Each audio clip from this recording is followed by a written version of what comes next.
I would like to thank both Dr. Wilde and Dr. Junkins for collaborating on this topic. I think this was something that several of our folks that join us each Wednesday had requested. So your topic about antibiograms and the collaboration between infection control, pharmacy, microbiology, that what I call the Holy Trinity, will be something that will be relevant and important for everybody today. So I'll turn it over to you, Dr. Junkins, to get us started. Okay, thank you, Ruth. Yeah, we're going to talk about antibiograms, and I'm going to start off by going through. It's something that I do every January. I spend a whole lot of my month of January doing this, and it's really kind of cool because I'm kind of a data geek. So there's actually a lot of rules that go into doing this. First of all, the question is, do I have to have an antibiogram? And yes, you do have to make antibiograms. All the regulatory agents out there that are involved in this do require it. This is just a couple of examples here. Joint Commission says that the stewardship program has to collect, analyze, and report this data. And then below, if your laboratory is accredited by the College of American Pathologists, then there's this requirement. Microlabs have to maintain the data and have to report it to medical staff yearly. So somebody who is regulating or accrediting your institution is going to require a yearly antibiogram. So here are the requirements. First of all, each hospital, every hospital's got to do one. And one thing that you can do, there's some options you can do to split that up. You really need to do a whole hospital antibiogram, one that covers everybody who walks into your hospital and has microcultures done. Some places like to split it up a little bit. Some places talk a lot about a unit-specific antibiogram, and that's fine if you really want to say that people are on the 5th floor. We want to do a antibiogram just for that particular unit. That's great. It runs into some problems when we'll talk about a little later about how many bugs you actually have to make it into the antibiogram. The other issue, some people may like to do, what I would love to do would be to do a unit type antibiogram, to say I'm going to split this hospital up into emergency department patients and ICU patients and inpatients who are not ICU, because those are really different populations and you'll get different results out of that. So that's kind of an interesting thing to do if you have the data to be able to back that up. Like it says, you have to do it at least once a year. And everybody that I know really does it once a year. You can do it more frequently. If you wanted to do it quarterly, fine. If you wanted to do it monthly, fine. But like I said, I spend half of my month of January doing this. So I really don't want to spend half of every single month doing it. It's fun, but not that fun. So more frequently is fine if you really want to do it. One thing to kind of keep in mind, though, is how much does the data change from one year to the next? What I see when I look back at it, it's amazing how much it doesn't change. I know Ashley and her pharmacy people are always kind of telling you, you know, drug resistance is becoming more common and all of this. But it really just doesn't change a whole lot. So if you're going to do it quarterly, is it really worth doing it quarterly if it doesn't change a whole lot?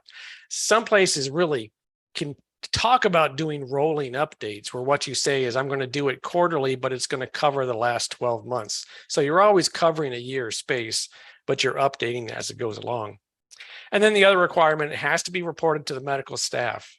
This can be done printed. A whole lot of hospitals will have the printed card that doctors put in those big pockets in their white coats, you know. That's not done here. I suggested it at one time because back when I was at Iowa, we had really nice cards. And of course, I thought we should have really nice cards. But some doctors were like, you know, we don't want more stuff in our pockets. You know, we can't keep those coats up as it is. So you can do it electronically. We do ours web-based. It's online. The whole world can take a look at it and see it. That's one way of doing it.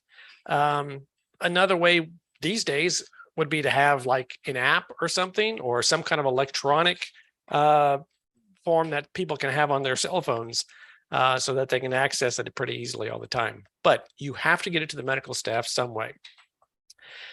Now, there's basically two ways of doing this. You can do it fairly manually. This is what I do.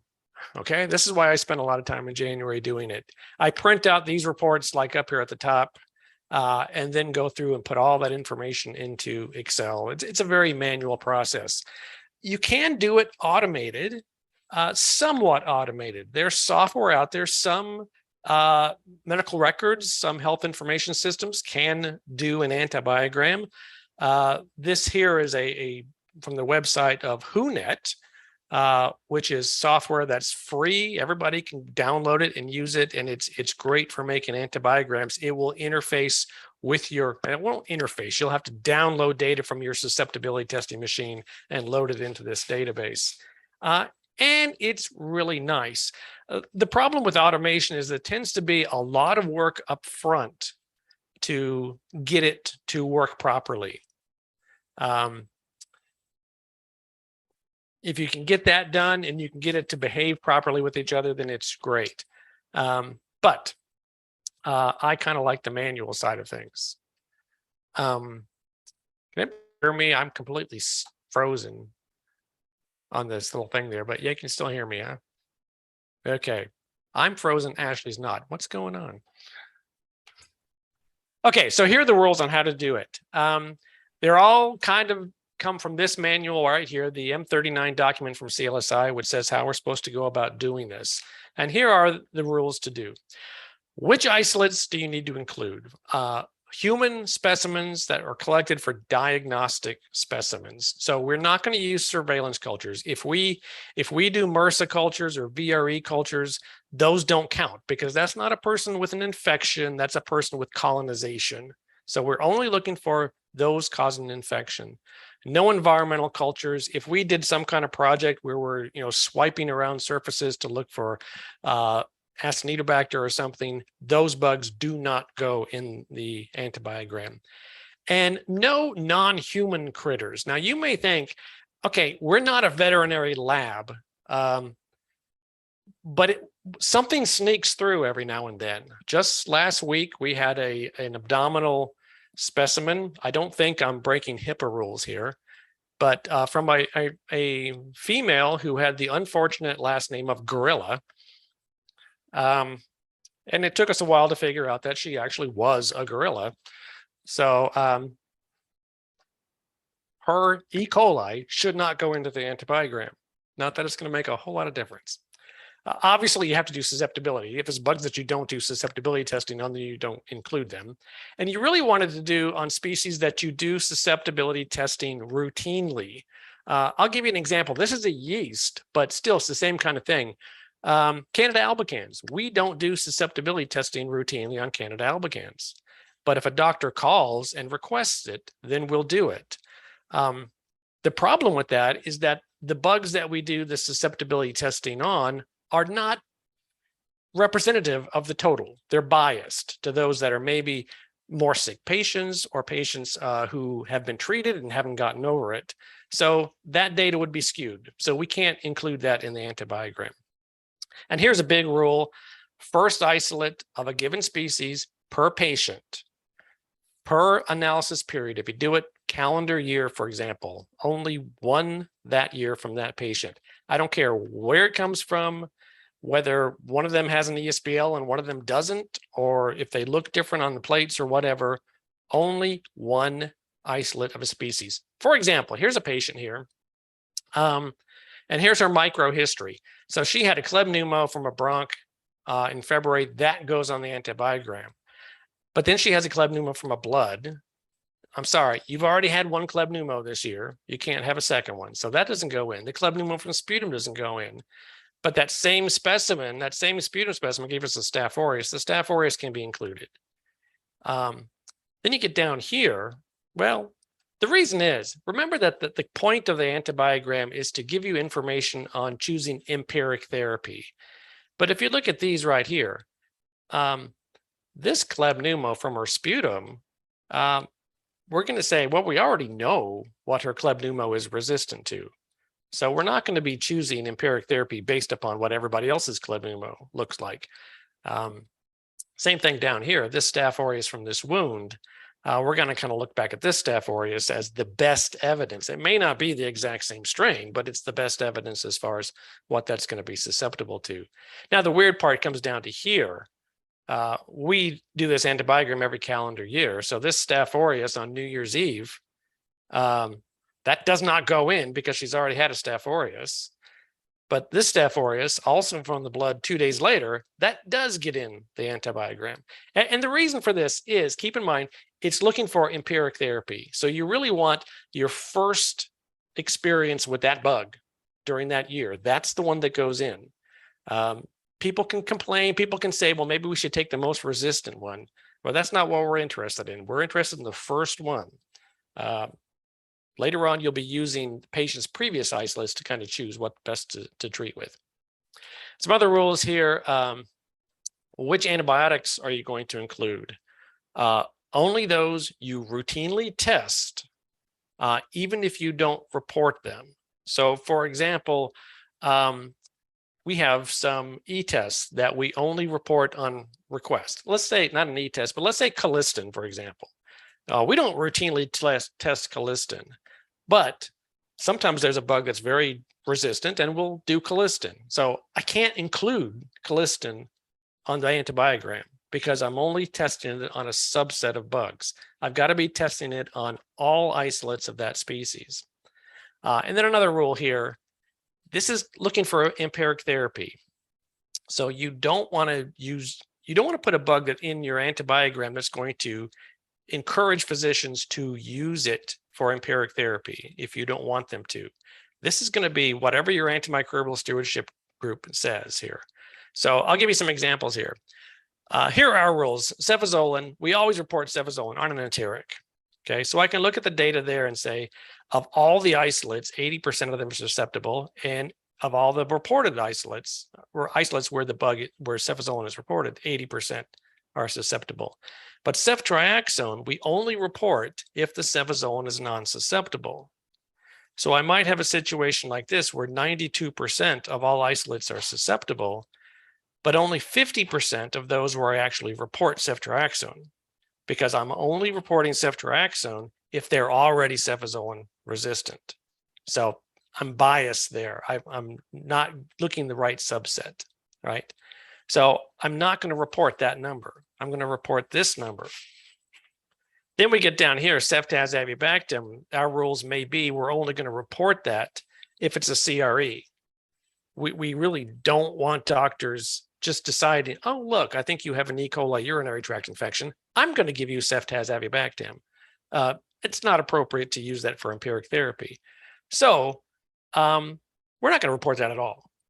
Okay, we're just going to leave it off. I've got the data. I know of all our E. colis, what percentage are susceptible, but I'm not going to put that on the antibiogram. Here's a big rule. Only those species with 30 or more. Now, that is from this January 2014 edition of this document. The previous edition said 10. And I'm going to cheat here. I use 10 because I think you can still get good information out of 10 isolates. Yeah, it's not going to be statistically significant, whatever happens within those 10. But you can see situations where if you see I've got 10 isolates and 100% of them were resistant to something, then maybe I shouldn't use that. Okay. You can kind of get around that by grouping similar organisms. For example, we report each of our coagulative staph species as a separate species, as long as there's at least 10, and then we'll mix the rest as other coagulative staph. So you can kind of group similar bugs together to get that up. What we report is percent susceptibility. So normally we have susceptible, intermediate, or resistant. The intermediate and resistant don't count. We only report what percentage of the total isolates are fully susceptible. Now, these days, we're getting more and more drugs that have susceptible dose dependent. That complicates things because of what you're supposed to do there is report them as a separate number. So you're going to say for cefepime and Enterobacter cloacae, we had 42% susceptible and an additional 15% that were susceptible dose dependent. So it's going to complicate the whole reporting of drugs there. So we end up with something like this.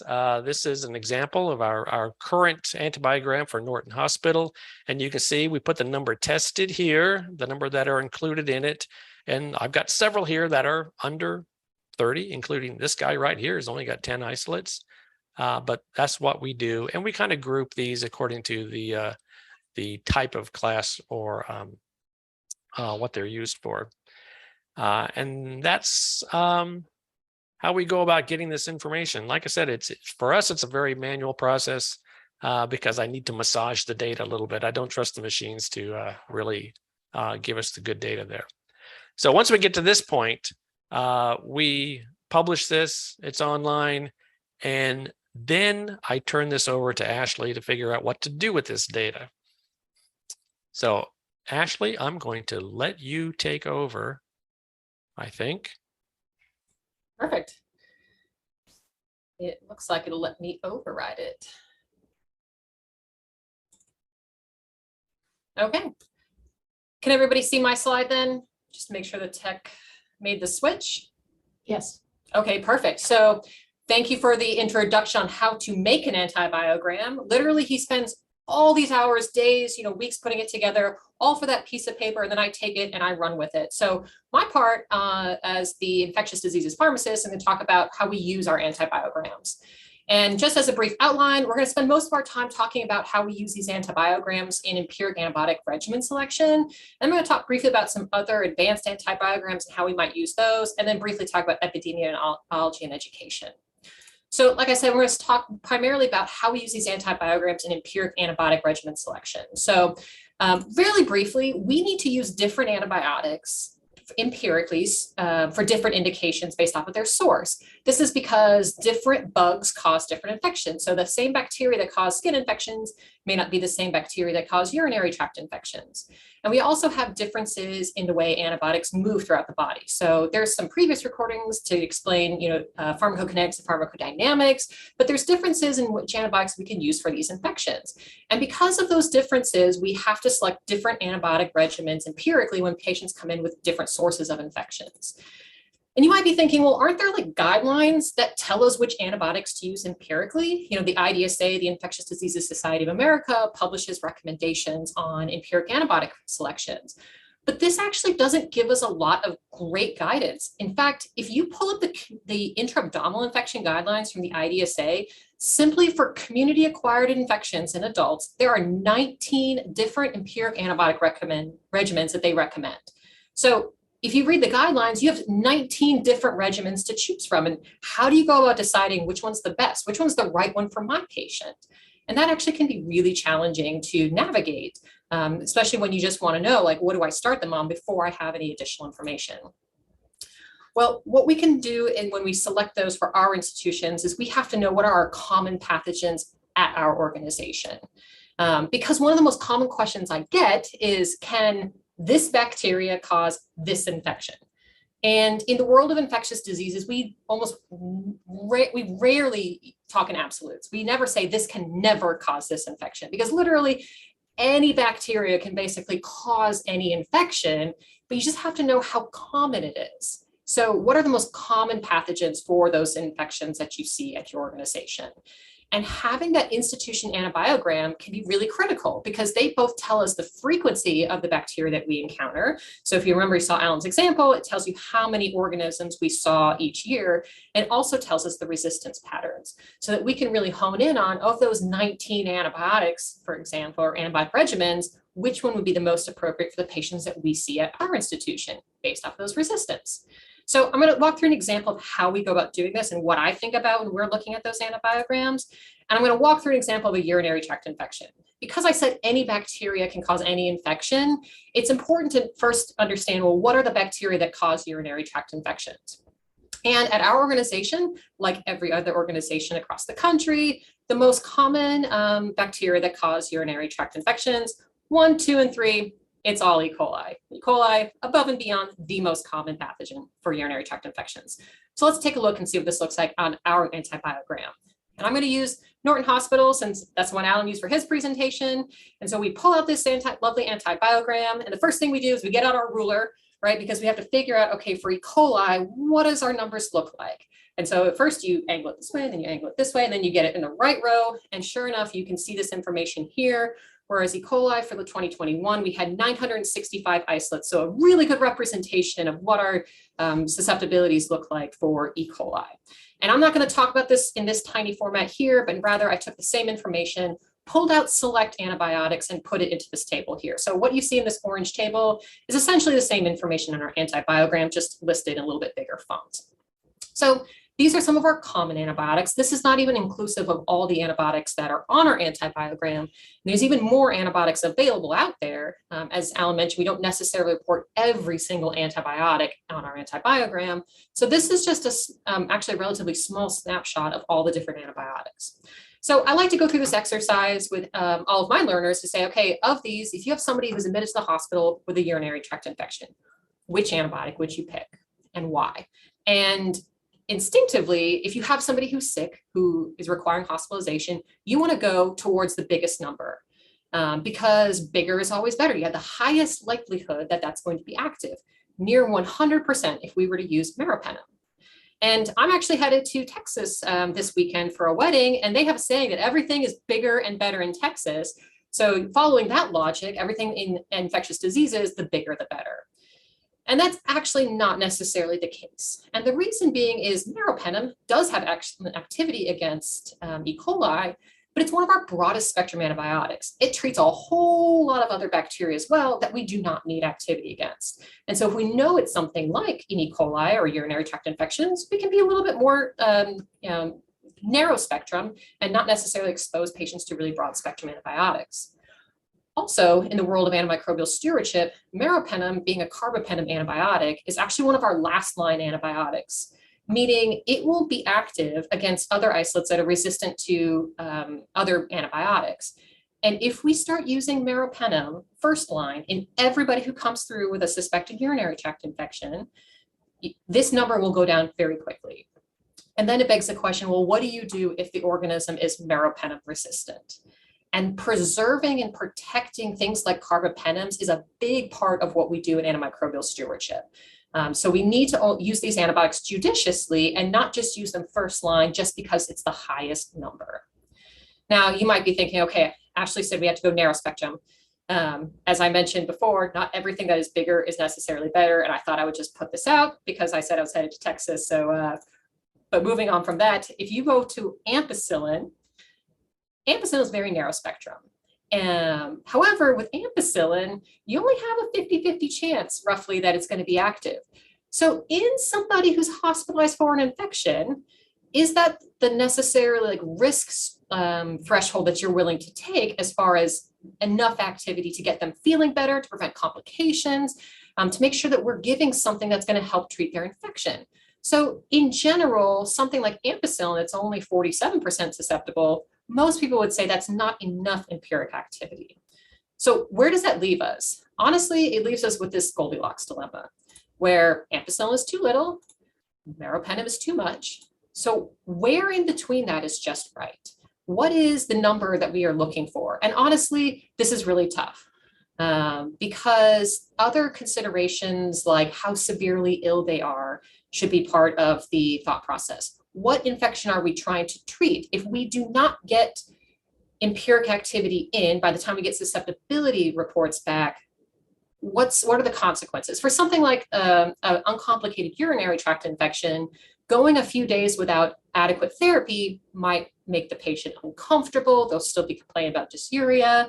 They're probably not going to die in a couple of days, which is great. And usually we can tell relatively quickly if whatever empiric antibiotic we picked has activity. But if you bring in somebody with bacterial meningitis, for example, you need that to be active. We take much, much less risk as far as not giving you something that's going to be empirically active. But in general, the rule of thumb is about 80 to 90%. You're going to want to look at your antibiogram and select an empiric antibiotic regimen that has at least 80 to 90% activity for the likely organisms. 90% is usually the target you see for ICU patients. You want something that has empiric activity of at least 90%. If somebody's admitted to the floor, you might be able to get away with a little bit more risk. Just like I mentioned before, the chances of them having a bad outcome or significant morbidity or mortality by the time you find those susceptibility rates, it's going to be a little bit less.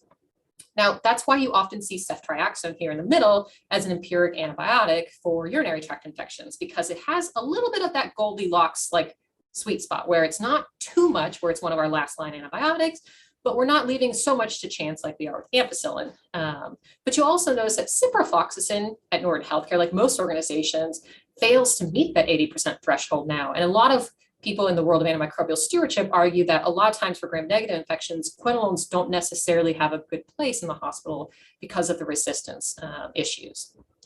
Now, I want to briefly touch on when not to use an antibiogram. So antibiograms are great for empiric antibiotic regimen selection, but once you know that culture and susceptibilities for your individual patient's infections, the antibiogram, you can just shred it.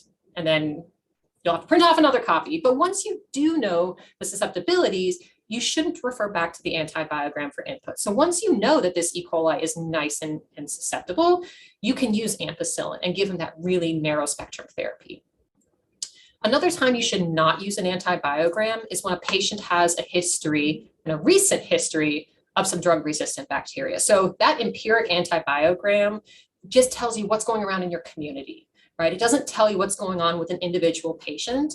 And you should always balance what you know about your individual patient versus what we know about disease states and epidemiology in general.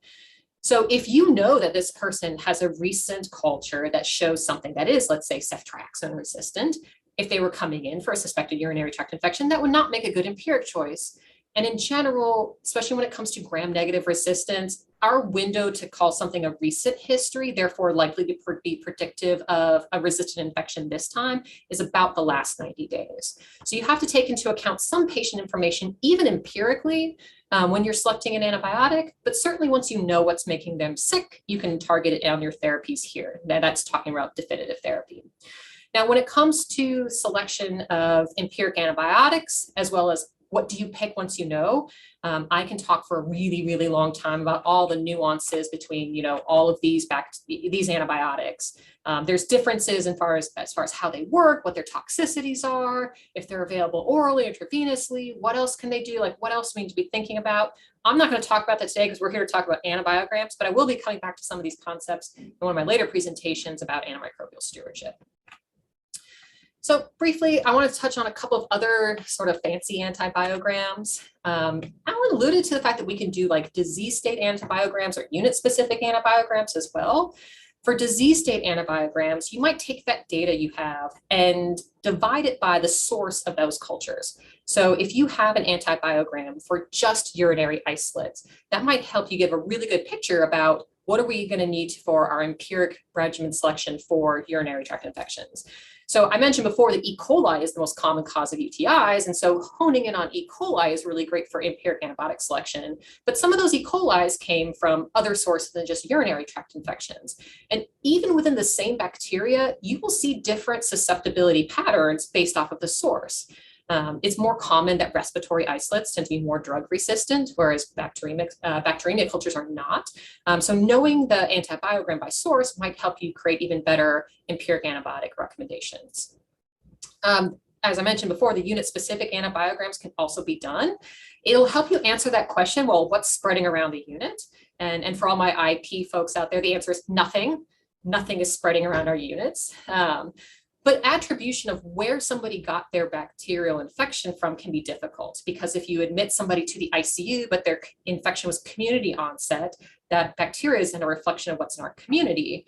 But this can also be really useful for things that are truly hospital acquired, for things like ventilator-associated pneumonia. So what are our ventilator-associated pneumonia antibiograms look like? So organisms that come from our unit that are likely to be nosocomial and acquired and therefore tend to be more drug resistant, it might be useful to have that particular information to design empiric antibiotic regimens. Other things you can do are put together like a statewide or nationwide antibiogram. Here's a screenshot of Massachusetts antibiogram. I used E. coli as my example just to be consistent. But what they did was took all of the isolates across the whole state and then by drug, by bacteria, describe the percent susceptibility on the y-axis here, and then have different antibiotics that show you at the point estimate of the mean as well as a standard deviation. So you can take your antibiogram and compare it to, okay, at least within my state, where is my organization, where's my institution relative to this? And you can see some antibiotics, but standard deviation very small. So we see high rates of susceptibility across all of the hospitals in Massachusetts, which is good to see. And then some of these others, you see a much bigger variance as far as how antibiograms look like. And then the last advanced antibiogram I want to touch on real quick is a combination therapy antibiogram. And what do I mean by combination therapy? Well, for some bacteria, one antibiotic will not cut it. So we talked about that 90% cutoff, especially for severe infections. We often hear Pseudomonas aeruginosa being called a two-drug bug. So Pseudomonas, very likely to have drug resistance. It's a common cause of like healthcare associated or hospital acquired infections. And it can be really problematic depending on the institution you're at because one antibiotic alone is not enough to reach that 90% threshold. So then the question is like, can you give two antibiotics, adding them up to reach that 90% threshold at least? And traditionally, when we treat Pseudomonas aeruginosa, we design empiric regimens with a combination with a beta-lactam backbone, and then you add either a quinolone or an aminoglycoside. Now, again, I'll try not to talk too much about drugs, but that obviously is my nature. But there's a lot of debate about which should be better to add. Should you add a quinolone or an aminoglycoside? And a lot of people fear aminoglycosides because of their propensity to cause nephrotoxicity. And when you already have somebody who's critically ill or who has a lot of comorbidities, people tend to shy away from aminoglycosides. But let's take a look using the example that was actually a publication from one of our colleagues, Matthew Song, from an organization he used to work at, where they looked at their Pseudomonas aeruginosa and tried to figure out which drug should you add on to that through this combination therapy antibiogram. So these are their published data, and these are the percent susceptible to these various beta-lactams, and I listed them in ascending order. So what you can see is aztreonam, very low likelihood of being active, but their most active antibiotic still only reaches that 75% threshold. So the question is, what can we add to this ceftazidime to cover this last 25%? You want to get as much of this pie as possible covered by adding on a fluoroquinolone or an aminoglycoside. Now, you're not able to get this information strictly from your antibiogram because your antibiogram will just tell you, based off of the quinolone or aminoglycoside, what percent of the total pie is active. And what we want to know is how often is it a ceftazidime resistant levofloxacin, which I'm just using for illustrative purposes as our quinolone, or ceftriaxone resistant, that's tobramycin, which is an aminoglycoside. So the antibiogram is, the combination antibiogram is really trying to figure out how much additional activity we get for those that are ceftaz resistant and levofloxacin susceptible, or ceftazidime resistant and tobramycin susceptible. And the data is listed here. So I added the monotherapy column right here, which is what was on the previous slide. And then the combination antibiogram, whether you add levofloxacin, is in this column here versus adding tobramycin. And what you can see is that by adding levofloxacin to any of these beta-lactams, you do get slightly more activity empirically. But by adding levofloxacin, which many believe to be safer, which I would argue is not necessarily the case, none of these combination regimens as an antibiogram will still get you to that 90% threshold. But rather, if you look at monotherapy compared to tobramycin, you see much more likely to reach those targets, in which case giving ceftazidime with tobramycin, you're now at 94% empiric activity. So the idea of a two-drug bug might be the case, but you have to be really careful about which drugs those are. And using a combination therapy antibiogram like this, we'll be able to slice and dice the data even better. So the other thing I'll just touch on real briefly is you can actually use antibiograms to track some epidemiology. This is a chart from the Norton Healthcare adult hospitals looking at our levofloxacin susceptibilities over a 10-year time period, tracking two different bacteria, E. coli and Pseudomonas aeruginosa, which we've talked about today. You can see over time, we've been able to track year after year, an increase, which is great news from our infection prevention and stewardship program. But in order to be able to look at data like this year after year and really like make comparisons, you do need to have a substantial number of isolates. Otherwise, you're just going to see variability based off of low numbers, which can either be very discouraging or encouraging, depending on how that trend goes. But I also want to encourage you when you're looking at antibiograms, even if it's just year to year, that you have to be careful about changes in breakpoints. So the organisms itself may not change relative as far as the higher MICs or amount of resistance, but the microlab, under the direction of CLSI, the Clinical Laboratory Standards Institutes, decides what is considered susceptible or not. So at any point, they might decide that what we used to call susceptible, we're going to drop that breakpoint, and now it's going to be called resistant. So you have to be very cognizant of if there's any changes that have been made as far as those breakpoints. Usually, and Dr. Junkins probably touched on this more, but I've seen CLSI always drop breakpoints. And so more things are getting called resistant. And as he said, there's sometimes that SDD designation, which is relatively new, but it can be quite depressing if you were trying to do the work that I'm doing as far as trying to prevent the development of multi-drug resistant organisms. If one year you look at your antibiogram and then you take a look at what they've provided you for the next year and you see much, much more resistance, well, it may not be actual resistance in this context of the organisms developing it, but rather an interpretive change. So if you're going to look at the epidemiology over time, make sure that no breakpoints have changed during that time period. And last thing I'll touch on is I think antibiograms are great tools for education. So one of the most common questions, in addition to like what can cause infections, is does this antibiotic have activity against this bacteria? And as I mentioned before, nothing in ID is black and white. So how do I answer that question where they're clearly phrasing it in a dichotomous way? Does it or does it not? Yes or no? Like, and that's a very difficult question to answer. As we've just talked about with antibiograms, there's a whole spectrum. And typically people pull out their Sanford guide, right? So this is just a snapshot from Sanford guide. And honestly, this is the bane of my existence, because what are you supposed to do with this clinically? If somebody says, does Ampicillobactam have activity against E. coli, and somebody whips it out and they say plus minus, plus plus plus, like what does that mean? Like, does that mean I should use it? Does that mean it'll work here at my institution? Not sure what it means. Sanford Guide is obviously trying to give you information about spectrum activity with no bespoke information to your organization. But rather, instead of carrying around a Sanford Guide, if you carry around your antibiogram and reference that and familiarize yourself, you can actually learn a lot about bug drug spectrum activity.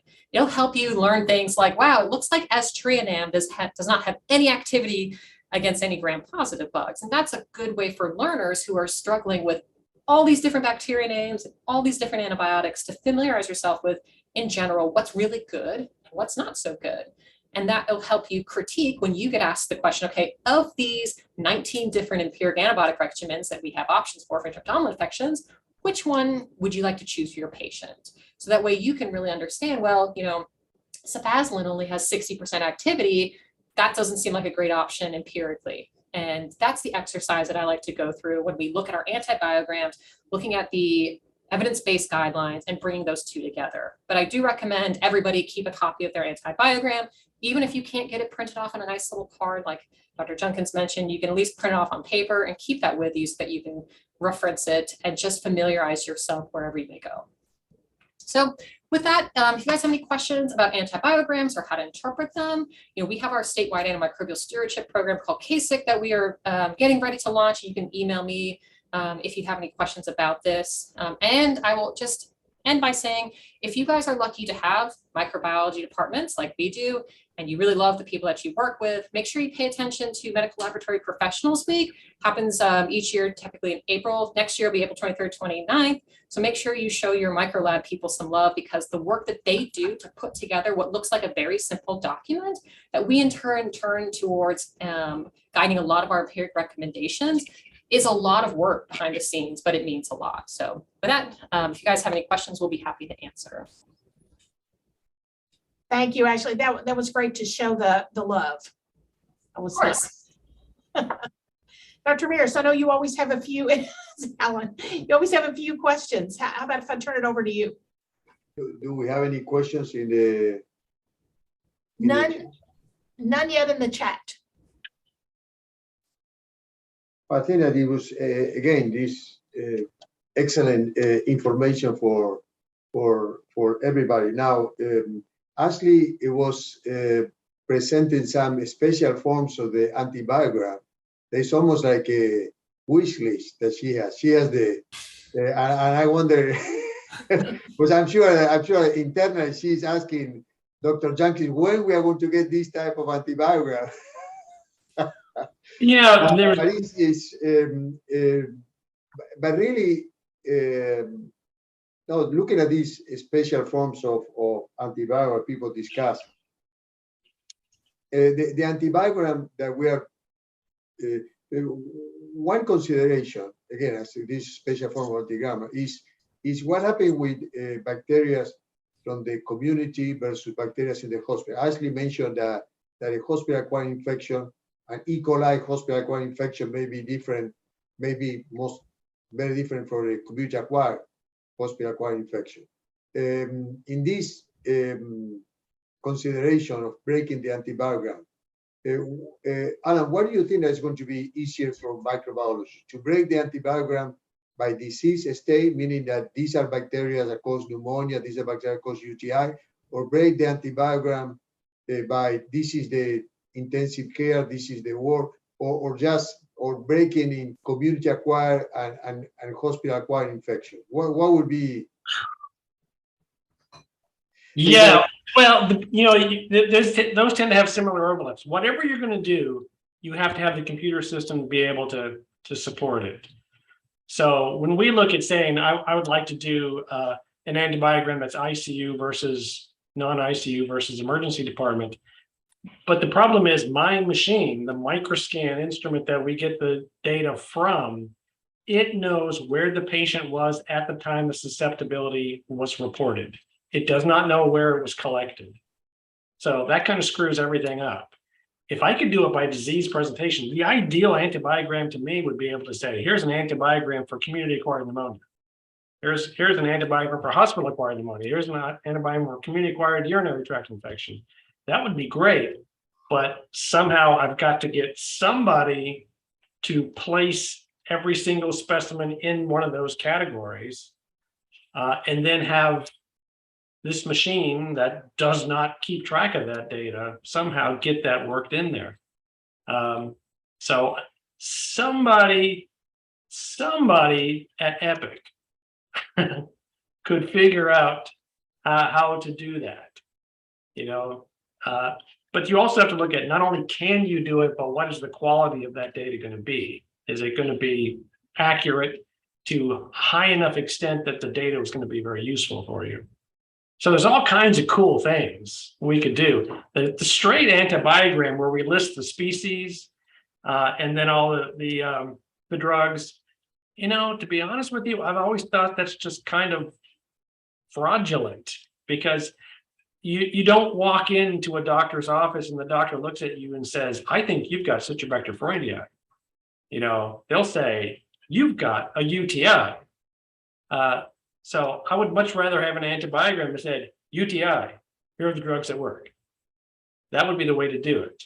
But let me ask you then if you're not able to do it, and also Ashley, then we of course we try to do the best with information that we have. It is what it is. But in the example that Ashley put together, these are 2000 E. coli from Norton Healthcare, and ampicillin is 50% susceptible. But in this case, I'm looking at the E. coli coming from the intensive care unit that are going to be multi-resistant versus the E. coli from a 20-year-old that are right to the ER and then go home. That probably is going to be 90% susceptible. Yeah, I think we try to do the best, but we may be getting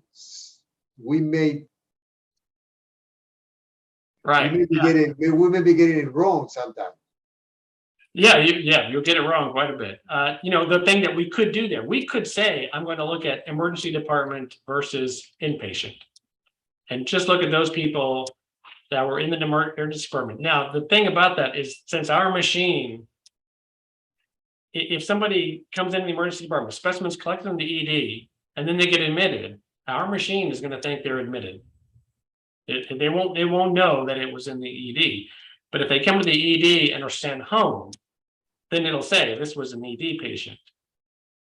So we could say, here's an antibiogram for those people who had specimens collected in the ED and then went home, versus those people who are inpatients at the time it was collected or were admitted from the ED. So you could do that. This Norton antibiogram is related to the Norton hospitals or also the Norton clinics? Well, the one that we were showing is Norton Hospital. That means it was collected at Norton Hospital. We do one for each one of the hospitals, and we do one for all the Norton outpatient facilities, which not the EDs. The EDs are in with Norton Hospital or whatever hospital, but we have one for all the Norton practices. Where we have 12,000 E. coli's on that one. Yeah. So.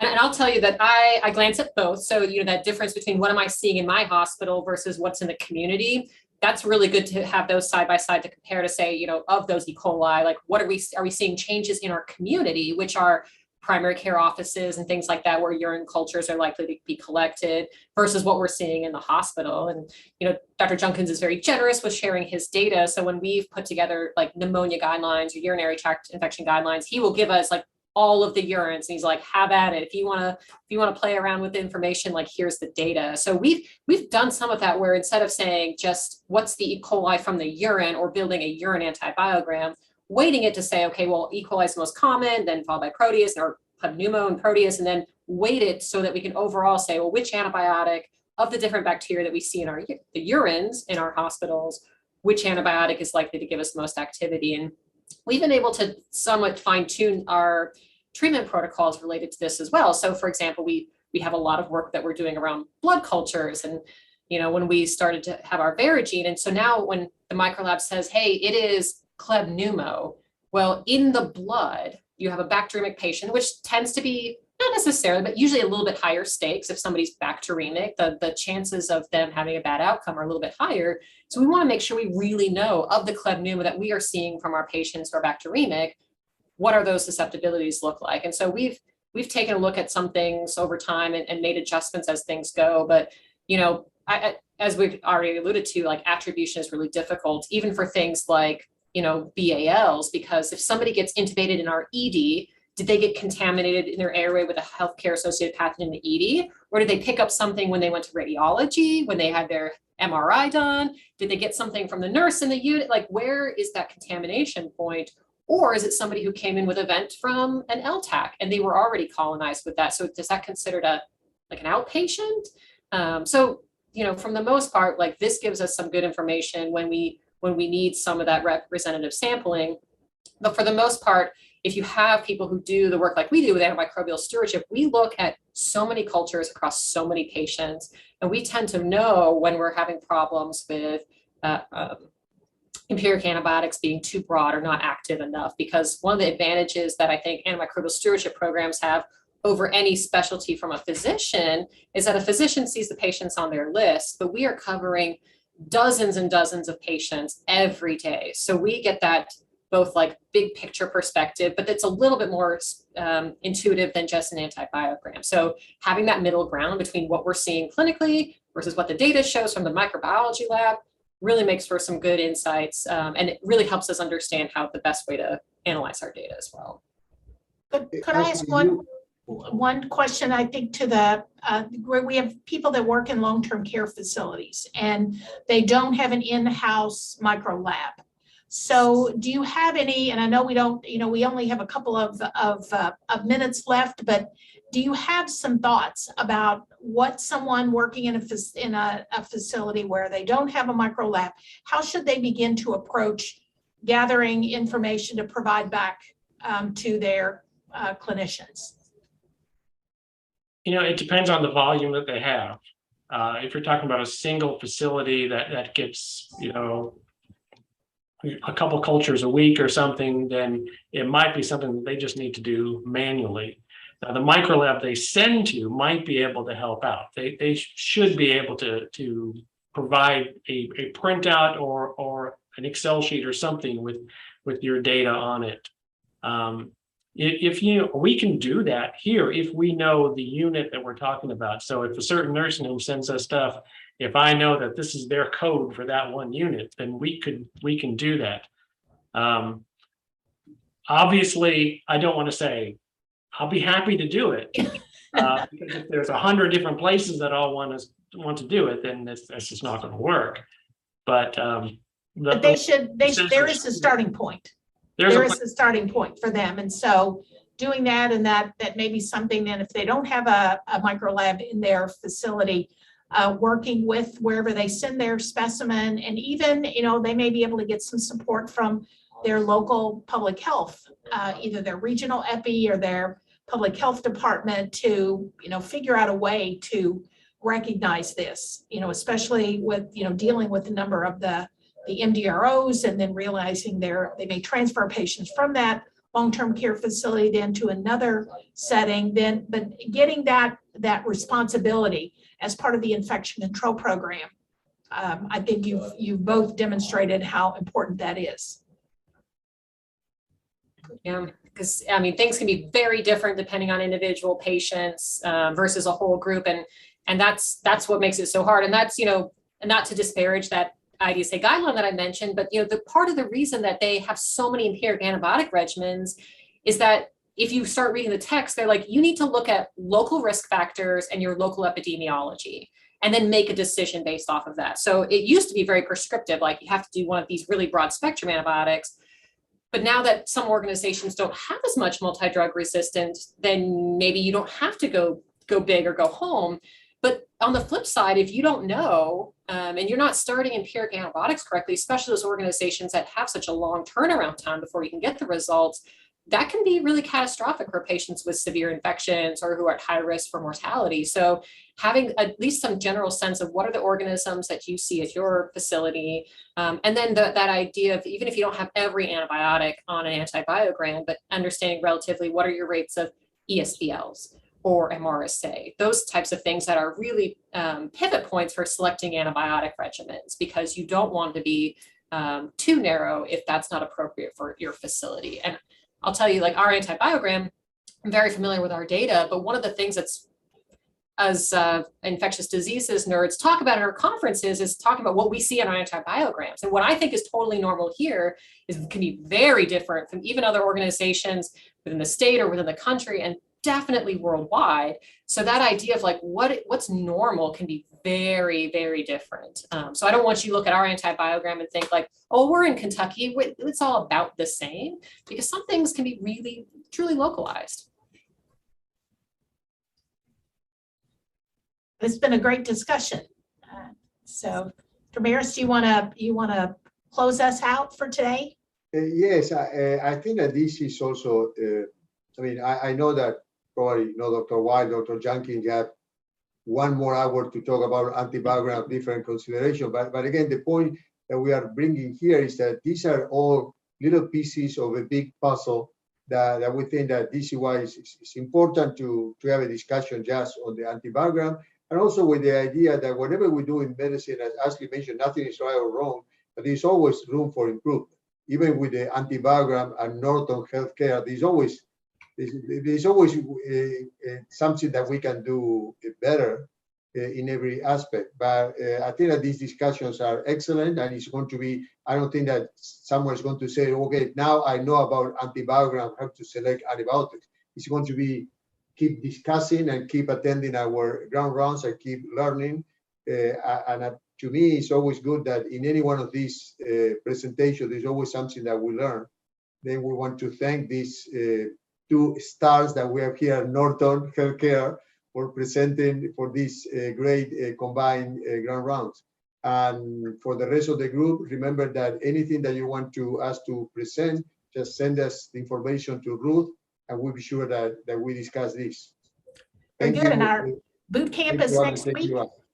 Yep. So boot camp will be next week, Tuesday, Wednesday, Thursday, and we'll be having one of our presenters next Wednesday will be Emily Anderson from the State Department for Public Health and the TB program. She'll also be at boot camp. So We hope that we will see you there at boot camp, either in person or virtually. And in addition, we will still have our grand rounds next Wednesday, same time. So we'll see you then. Thank you very much.